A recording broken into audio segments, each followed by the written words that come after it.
Hey guys, in this video, I'll show you how you can download Jump Force on PC. So make sure to watch this video till the end and let's get started. First of all, open any type of preferred browser on your PC or laptop and search for Jump Force Steam. Open the official website and make sure to log in using your account and you will be redirected to the home page of your account. Now click on Visit the Store Page button and you can see that all of the details about the game are available. But if you go to the top to download it, you can see that it is currently unavailable on Steam. So open a new tab and search for Jump Force. Open the official game website and a bunch of downloading options will be available for download.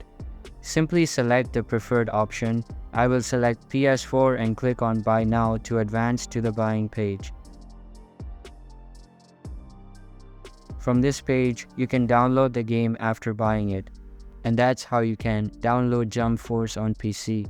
Hope you liked the video. Thanks.